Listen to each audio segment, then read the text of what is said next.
Hi guys, welcome back to my channel. In today's video, we will be covering the important and tricky questions of chapter Goodwill concept and mode of valuation. तो सबसे पहले goodwill के बारे में मैं तुम्हारे को एक इंपॉर्टेंट चीज़ बता दूं, वो क्या है कि अगर कोई तुमसे पूछता है कि गुडविल का मतलब क्या होता है, goodwill is like reputation of the firm, जिसको हम मॉनिटरी टर्म्स में कैलकुलेट कर सकते हैं. ठीक है. सो और टेक्निकल टर्म्स में अगर मैं तुम्हें बताऊं, so what is goodwill? So goodwill is any value received over and above the net assets of business, ये होती है हमारी goodwill. Any value received over and above the net assets of business. Let's say for example हमारे business में assets थे 1 लाख के और हमारी लायबिलिटी थी 20,000 की. सो दैट मीन्स जो हमारी नेट वर्थ है बिजनेस की, so net worth is 1 lakh minus 20,000. So that means अगर हम किसी को ये बिजनेस सेल करते हैं तो हमें नॉर्मली 80,000 आने चाहिए.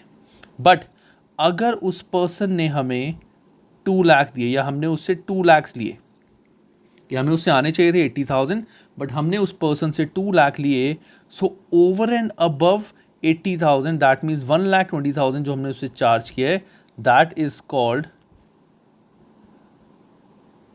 Goodwill of firm. ये होती है हमारी गुडविल ऑफ फर्म. तो बस ये थोड़ा सा थ्योरी के लिए तुम्हें पता होना चाहिए था और लॉजिक पता होना चाहिए था कि गुडविल होती क्या है.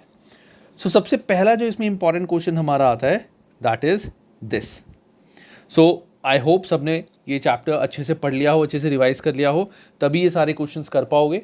और मैं कोशिश यही करूँगा कि हर पॉइंट को अच्छे से एक्सप्लेन करूँ, ताकि अगर कोई चीज़ तुम्हें नहीं भी याद तो तुम यहाँ से अच्छे से उसको याद कर लो. और गाइस, जैसे कि मैंने पिछली वीडियो में कहा था, अगर तुम्हें ये वीडियो अच्छी लगी, चीज़ें समझ आई और यूज़फुल रही, तो प्लीज़ इसको लाइक करना. अगर मेरा चैनल सब्सक्राइब नहीं करा तो प्लीज़ इसको सब्सक्राइब कर लो and please share it with most of your friends so that everyone can take advantages of these videos. So अब आता है क्वेश्चन नंबर 1 हमारा. तो क्वेश्चन नंबर 1 क्या है? अब इसमें हमें निकालना क्या है? देखो, हमें निकालना है सबसे पहले calculate the value of goodwill. हमें गुडविल निकालनी है. आगे, Sahil and Anupam are partner sharing profits and losses in the ratio 3:2. They admit Amit in the partnership. It was agreed to value goodwill at 3 years purchase on the basis of weighted average profit of last 5 years. हमें weighted average profit से answer निकालना है and last 3 years purchase का. Weights have been assigned like 31st March 2017 को number 1, 18 को 2, 19 को 3, 20 को 4 और 21 को 5. और नॉर्मली ऐसा ही होता है, oldest year will have the weight 1. तो अगर मैं वेट की बात यहाँ पे करूँ तो वेट्स कैसे कैसे होंगे, इसको 1, 2, 3, 4, 5. ठीक है. हमें यहाँ पे अपने प्रॉफिट्स दिए हुए हैं, एडजस्टमेंट्स दी हुई है. Scrutiny of the books of the accounts reveal that net profit for the year 2018 includes this. So let's do one thing, हम सीधा यहाँ पे लिखना शुरू करते हैं कि टाइम भी वेस्ट ना हो और क्वेश्चन भी साथ साथ हो जाए. तो सबसे पहले हम यहाँ पे लिखेंगे गुडविल. सो गुडविल का फॉर्मूला क्या होता है हमारा? Goodwill is weighted average profit into numbers of years of purchase. ये होता है हमारा गुडविल का फॉर्मूला. अब वेटेड एवरेज कैसे निकालेंगे? Calculation of weighted average profit. Calculation of weighted average profit. अब वेटेड एवरेज प्रॉफिट निकालते हैं. चलो यहाँ पे तो हमें सबसे पहले लिखना है ईयर. सो ईयर एंडेड 31st March 2017. तो आई will right 31st March 17, 31st March 18, 31st March 19, 31. इसको मैं काम करता हूँ, साथ साथ लिखता हूँ, वो ज़्यादा बेटर होगा. So this is 31st March 18, 31st March 19,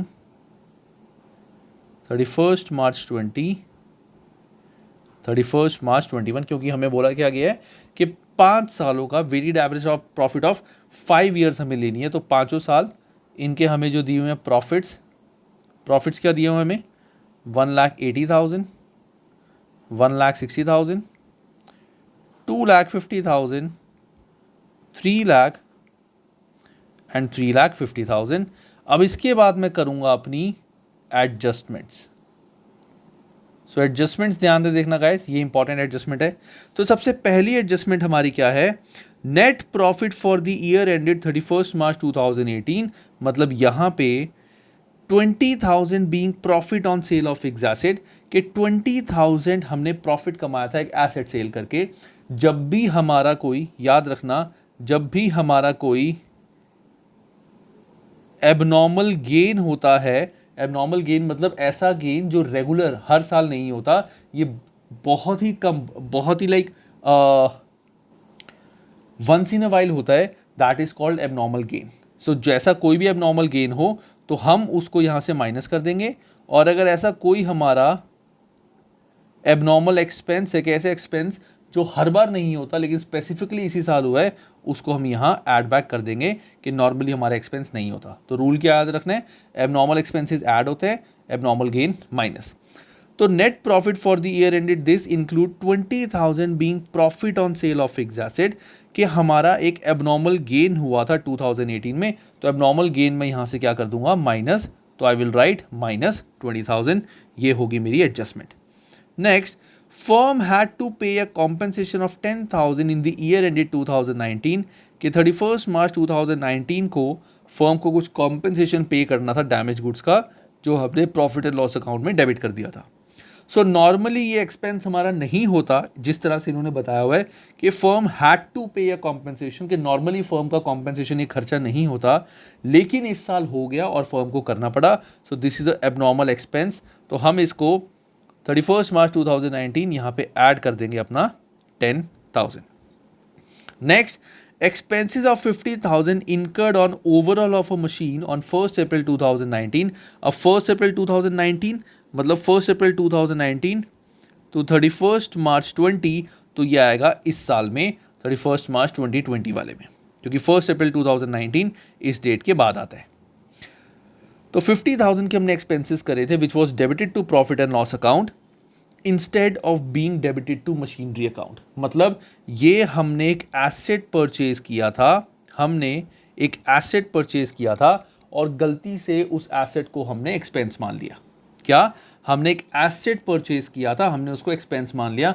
तो पहली बात तो हमारे एक्सपेंस है ही नहीं, हमने गलती से अपनी बुक्स में एक्सपेंस लिख दिया 50,000 को, ये हमारा एक्सपेंस नहीं है, तो यहाँ पे मैं 50,000 ऐड कर दूंगा, है ना। क्यों, क्योंकि ये मेरा एक्सपेंस है ही नहीं, मैंने गलती से इसको अपना एक्सपेंस लिख दिया। दूसरा, अगर मैं इसको एक्सपेंस ना लिख के अपना एसेट लिखता, अगर मैं इसको एक्सपेंस ना लिख के एसेट लिखता, तो मुझे इस पे हर साल 20% डेप्रिसिएशन चार्ज करनी पड़ती। So this is return down value method. तो अगर मैं वैसे कैलकुलेट करूं तो पहले साल में, दैट मीन्स 1 अप्रैल 19 को मैंने 50,000 का एसेट परचेज किया, 31 मार्च 20 को इस पे डेप्रिसिएशन लगेगी 20%, तो 20% ऑफ 50,000 इज 10,000, तो ये डेप्रिसिएशन लग दी, और कैरिंग अमाउंट मेरा हो गया 40,000। अब 31 मार्च 21 यहाँ पे भी तो इस एसेट पे डेप्रिसिएशन लगेगी, और डेप्रिसिएशन लगेगी रिटर्न डाउन वैल्यू मेथड में, मतलब ये मेरा कैरिंग अमाउंट है। तो कैरिंग अमाउंट पे 20%, that means return down value पे 20%, तो अगले साल मेरी डेप्रिसिएशन लगेगी 8,000। तो इसका इफेक्ट क्या होगा, मैंने गलती से अपने एसेट को एक्सपेंस दिखा दिया था, तो एक्सपेंस मैंने ऐड कर दिया कि एक खर्चा मेरा हुआ नहीं, मुझे तो इस पे डेप्रिसिएशन चार्ज करनी थी, पहले साल 10,000, अगले साल 8,000। तो ये मैंने कर दी अपनी डेप्रिसिएशन इसमें एडजस्ट, कि एसेट का एक्सपेंस जो था, जो एक्सपेंस होना नहीं था, मैंने गलती से लिख दिया, उसको ऐड बैक कर दिया, और जो खर्चा हुआ था यानी डेप्रिसिएशन, वो मैंने माइनस कर दी। Next, fourth point, closing stock on 31st March 2020, that means on this year, was undervalued by 20,000। Closing stock को हमने अंडर वैल्यू कर दिया।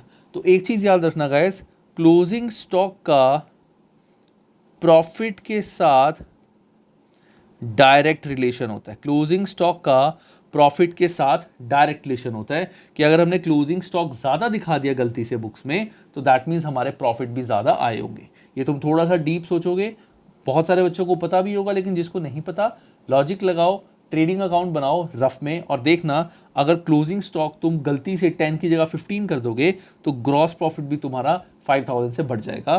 That means closing stock has a direct relation with the profit. हमने closing stock under value किया था, मतलब हमने closing stock कम दिखाया था। क्लोजिंग स्टॉक कम दिखाना मतलब हमने प्रॉफिट कम दिखाए थे, तो इस साल हमें 20,000 से अपने प्रॉफिट बढ़ाने पड़ेंगे और नेक्स्ट ईयर मैं इसको माइनस करूंगा। ये इंपॉर्टेंट है, सबसे इंपॉर्टेंट कि नेक्स्ट ईयर मैं इसको माइनस करूंगा। क्यों? क्योंकि अगर ये मेरा इस साल का क्लोजिंग स्टॉक था तो नेक्स्ट ईयर का ओपनिंग स्टॉक हो जाएगा। तो अगर क्लोजिंग स्टॉक का डायरेक्ट रिलेशन होता है ओपनिंग स्टॉक का इन्वर्स हो जाएगा, सिंपल सी बात है। तो दैट मीन्स अगर इस साल मेरा क्लोजिंग स्टॉक ज़्यादा था, मैंने प्रॉफिट ज़्यादा दिखा दिया था, तो क्लोजिंग स्टॉक ज़्यादा दिखाया था, दैट मीन्स अगले साल मैंने ओपनिंग स्टॉक भी ज़्यादा दिखा दिया होगा। तो ओपनिंग स्टॉक ज़्यादा का होता है प्रॉफिट से इन्वर्स रिलेशन, तो यहाँ पे मैं इसको कर दूंगा माइनस।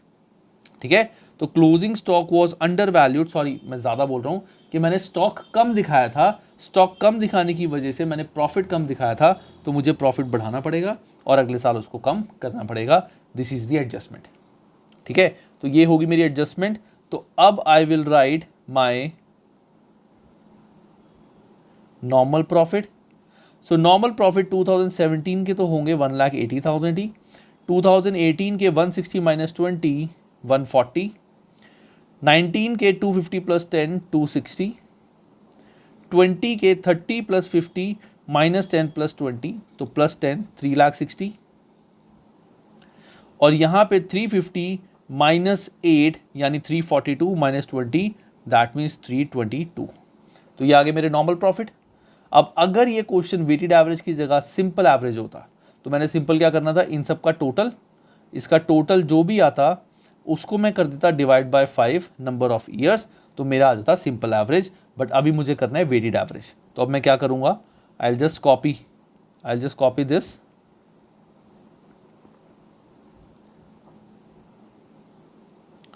टाइम वेस्ट करने से बेटर है ना, मैंने इसको कॉपी कर लिया। अब इसके बाद I will write weights. Oldest year will have weight 1, इन्होंने भी ऐसे करा है, 2 3 4 5। अब आएगा मेरा product. So product will be 180 into 1 180, so 140 into 2 this is 280, 260 into 3 this is 780। कुछ बच्चे सोचे होंगे कि why am I using the calculator, but the point is अगर नहीं यूज़ करूँगा तो it will take lot of time, तो मैं खुद ही कैलकुलेट कर रहा हूँ ये, ताकि 1440000, I am not looking at the solutions, मैं सीधा हमेशा पहले आंसर निकालता हूँ। सो 322, देन एंड में मैं सॉल्यूशंस चेक करता हूँ कि क्या मैंने मिस्टेक करी है। तो ये हो गया मेरा प्रोडक्ट। अब आएगा total of product. So total of product is 161 plus 144 plus 7,80,000 plus 2,80,000 plus 1,80,000। So that means 4,29,000, so 42,90,000, तो 42,90,000 ये आ गया मेरा total of product. So weighted average profit क्या होता है गाइस, मैं यहाँ लिखता हूँ, इसको I will write here. So weighted average profit is total of product divide by total of weight. Total of product divide by total of weight. Total of product है मेरा 42,90,000 और टोटल ऑफ वेट मेरा कितना आएगा, it will B 5 plus 4 plus 3 plus 2 plus 1। याद रखना 1 प्लस 2 प्लस 3 प्लस 4 हमेशा 10 होता है, तो ये हो गया 15। करने से बेटर है याद रखना 1 प्लस 2 प्लस 3 प्लस 4 इज ऑलवेज 10, तो प्लस 5 इज 15। तो 42,90,000 divide by 15, so weighted average मेरा आता है 286,000। तो वेटेड एवरेज प्रॉफिट मेरे आगे 286,000। So 286,000 into number of year of purchase, ये मुझे क्वेश्चन में क्या दिया हुआ था 3। सो 3 ईयर्स परचेज, तो इनटू 3। सो गुडविल मेरी जो आ रही है it is 858,000। So 858,000 this is my goodwill and this is my final answer. So ये आया मेरा फाइनल आंसर। ठीक है,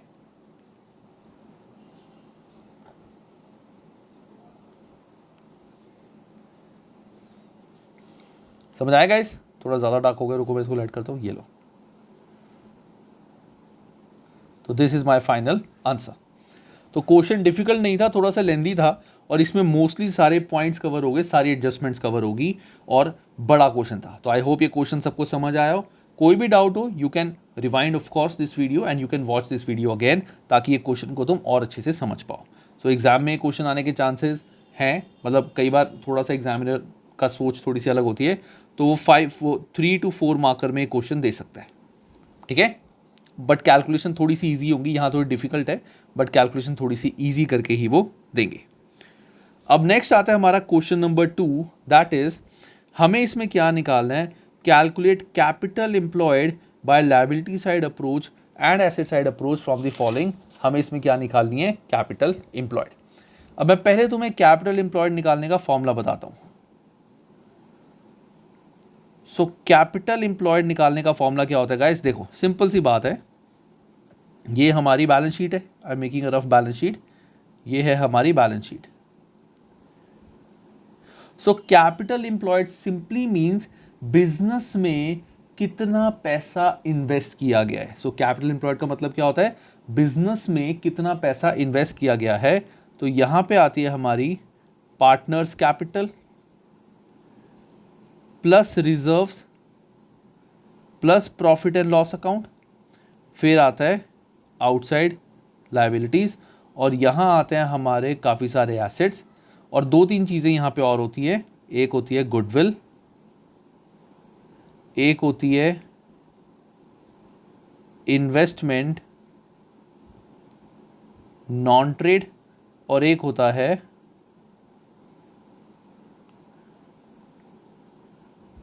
fictitious asset like advertisement, expenditure और सस्पेंस। ठीक है, सो ये है मेरी टोटल लायबिलिटी साइड में सब कुछ यही होता है, एसेट साइड में सब कुछ यही होता है, और this is my total. So this is total of asset या लायबिलिटी, और ये ऑफ कोर्स हमेशा मैच करती है। अब ध्यान से देखना, मैं जो तुम्हें कॉन्सेप्ट बता रहा हूं, कैपिटल एम्प्लॉयड का मैंने मतलब क्या बताया था, कैपिटल एम्प्लॉयड इज बिजनेस में जितने पैसे इन्वेस्ट होते हैं, so it means this amount. So capital employed means this amount, business में जितने पैसे इन्वेस्ट है। सो पार्टनर्स ने ये पैसे इन्वेस्ट करे हुए हैं बिजनेस में, ये पैसे तो आउटसाइडर्स के हैं, ये पैसे हैं पार्टनर्स के पैसे, पार्टनर्स की कैपिटल। जिनको नहीं पता मैं उनको बता देता हूं, liability side is also called sources of fund. Sources of fund means कि पैसा कहां कहां से आया, और asset side is called application of fund, कि पैसा कहां कहां लगा। जैसे फॉर एग्जाम्पल अगर मैं बोलूं कि पार्टनर ने 20 लाख रुपीज इन्वेस्ट किए थे, और 20 के 20 लाख की एक मशीन परचेज कर ली, तो 20 लाख पार्टनर की कैपिटल में आ जाएगा, और एसेट साइड में आ जाएगा 20 लाख की एक मशीनरी। तो मतलब कहां से पैसा आया था, पार्टनर की कैपिटल से, और कहां पैसा लगाया, एक मशीनरी में। सेम थिंग हैपन्स हियर, कि ये होती है हमारी एक्चुअल कैपिटल एम्प्लॉयड। अब अगर मैं बोलूं कि लायबिलिटी साइड अप्रोच से मुझे आंसर निकालना है, what will be the answer from liability side approach, it will B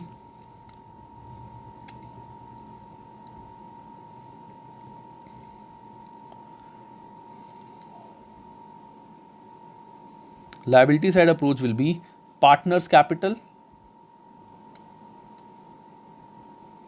plus all reserves and profits, कि partners capital plus all reserves and profit, कि ये सारा पैसा ओनर का है यानी पार्टनर्स का है, इतना पैसा फर्म में इन्वेस्ट हो रखा है, this is called liability side approach.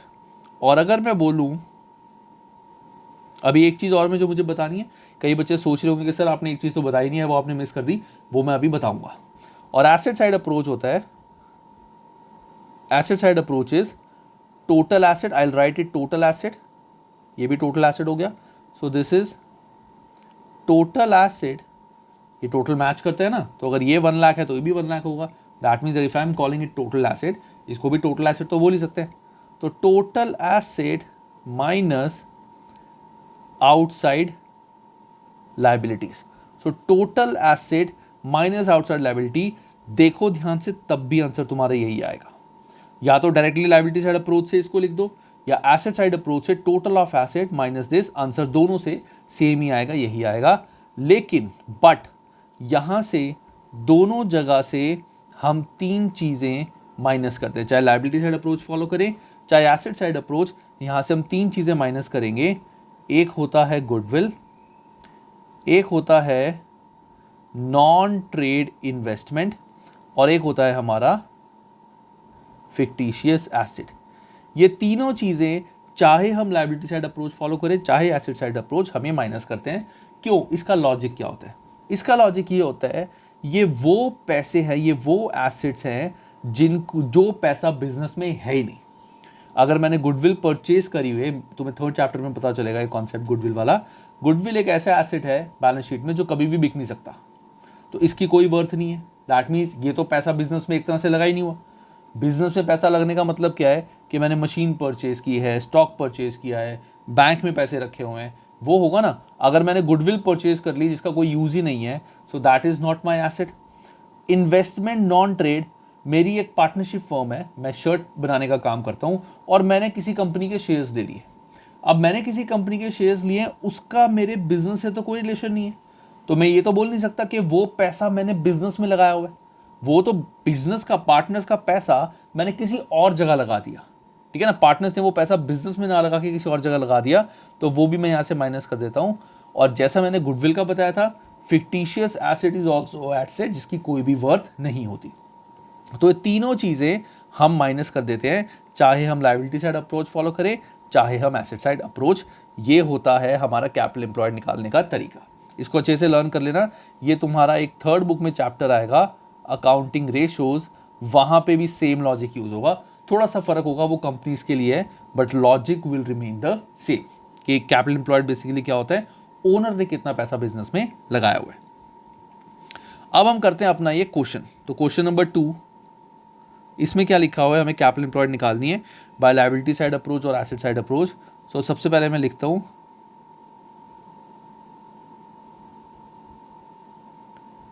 Liability side approach. So liability side approach में कैपिटल्स पार्टनर की है 4 lakh,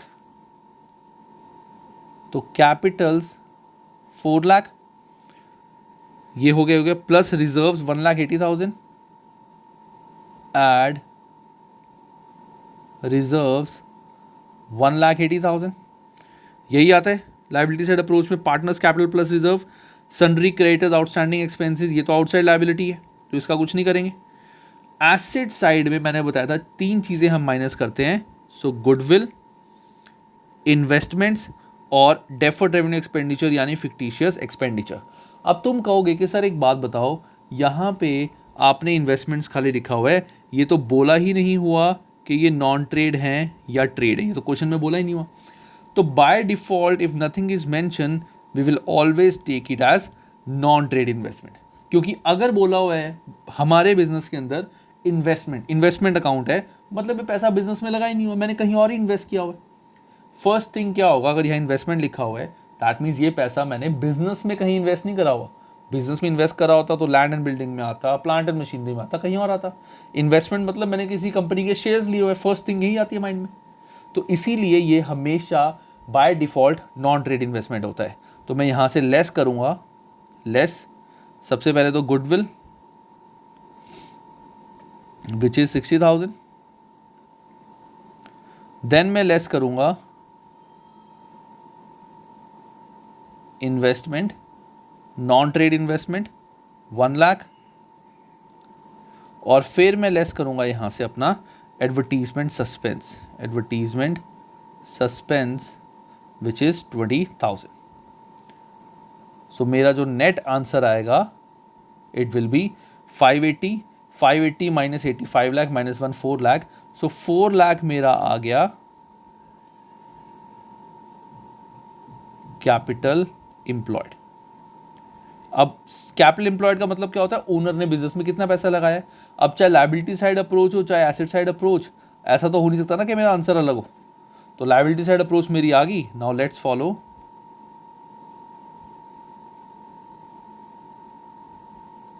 asset side approach. So asset side approach में total of asset is 780। So total assets 780 less outside liabilities.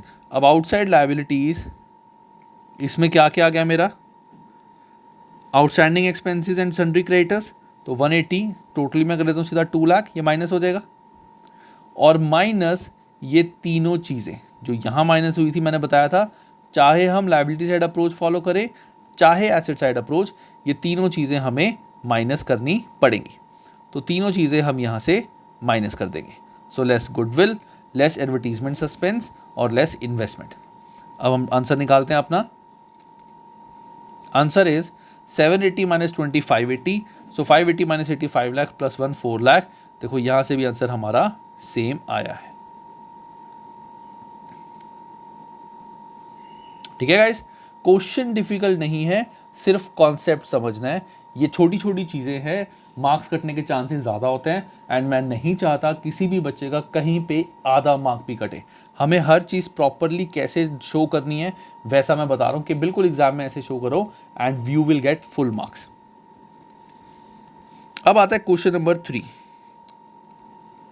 So question number 3 is MS Hitech India has assets of 5 lakh. नहीं, question में करना क्या है, goodwill of the firm. अच्छा, find average profit of the firm. हमें average profits निकालने, क्या निकालना है हमें, एवरेज प्रॉफिट्स। तो नॉर्मली तो क्वेश्चन में एवरेज प्रॉफिट गिवन होते हैं, बट ये जैसे कि मैंने बताया कि वीडियो में कि ये जो क्वेश्चंस मैं करा रहा हूँ ये सिंपल क्वेश्चंस नहीं है, थोड़े से ट्रिकी हैं एंड इंपॉर्टेंट हैं। तो इसीलिए यहाँ पे हमें बोला है कि हमें एवरेज प्रॉफिट निकालना है। तो ये हम रिवर्स कैलकुलेशन करेंगे।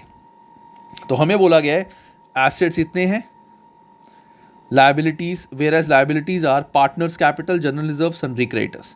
तो एसेट्स हमें दिए हुए हैं 5 लाख के और आउटसाइड लायबिलिटी दी हुई है 90। तो 5 लाख माइनस 90, सो कैपिटल एम्प्लॉयड मेरी यहाँ पे भी 4 लाख 10 आ रही है। और अगर मैं लायबिलिटी साइड अप्रोच फॉलो करूँ, partners capital plus general reserve, ये भी मेरी आ रही है 4 lakh 10,000। So capital employed is 4 lakh 10,000। अब सबसे पहले मैं यहाँ क्या लिखूंगा, देखो goodwill is equal to, formula लिखने के मार्क्स होते हैं super profit into number of years of purchase. ठीक है, अब गुडविल हमें क्वेश्चन में क्या गिवन है, goodwill of the firm is valued at 90,000। हमें गुडविल दी हुई है 90,000 is equal to super profit हमें निकालने हैं अभी into number of year of purchase, वो दिया हुआ है हमें यहाँ पे 2। तो यहां से मुझे पता चला कि super profit is equal to 90,000 divide by 2, तो super profit will be 45,000। Super profit आ गया 45,000। अब सुपर प्रॉफिट का क्या फॉर्मूला होता है, super profit is average profit minus normal profit, average profit minus normal profit. Super profit मेरे आए हैं 45,000, एवरेज प्रॉफिट मुझे निकालना है और नॉर्मल प्रॉफिट का फॉर्मूला क्या होता है, capital employed into normal rate of return. Capital employed मैंने निकाली है 4 lakh 10,000 into normal rate of return, ये हमें क्वेश्चन में गिवन है if the normal rate of return is 10%, तो 10/100, so that means 45,000 is equal to average profit minus 41,000। तो average profit मेरे आगे 45,000 plus 41,000, so this is 86,000. So therefore average profits are 86,000। हमें ऐसे निकाल के दिखाना पड़ेगा जो क्वेश्चन में पूछा गया।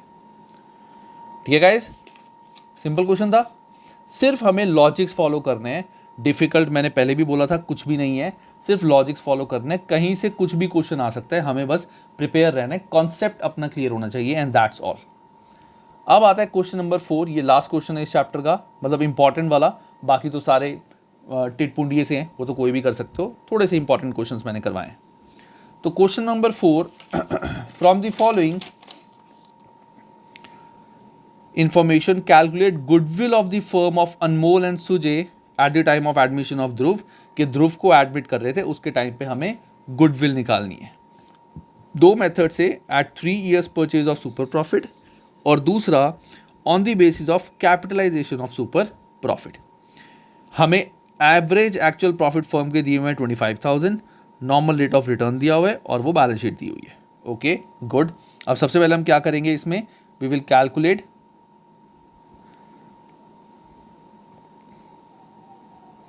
Normal profits. So normal profits का फॉर्मूला क्या होता है,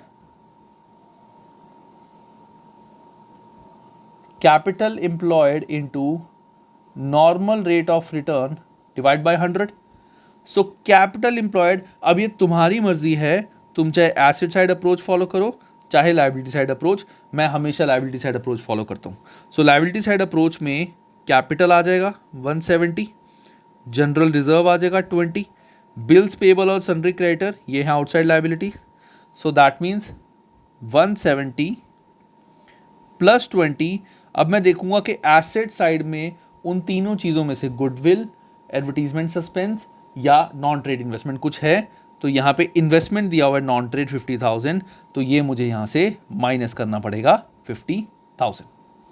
तो ये मैंने माइनस कर दिया, into normal rate of return मुझे दिया हुआ 10% इंटू 10/100।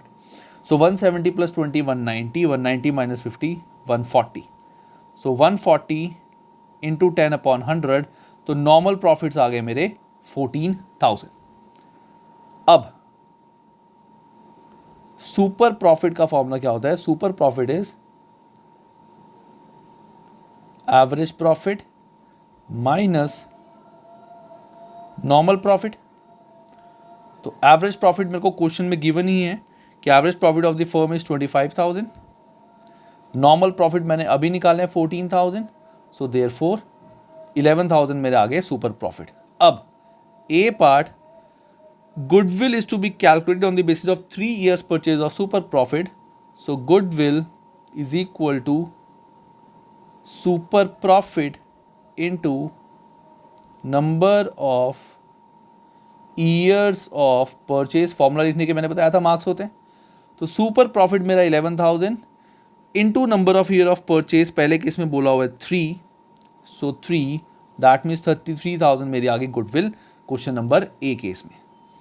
बी पॉइंट गुडविल, अब गुडविल मुझे कैसे निकालना है, capitalization of super profit. So capitalization of super profit का मेथड होता है super profit into 100 divide by NRR.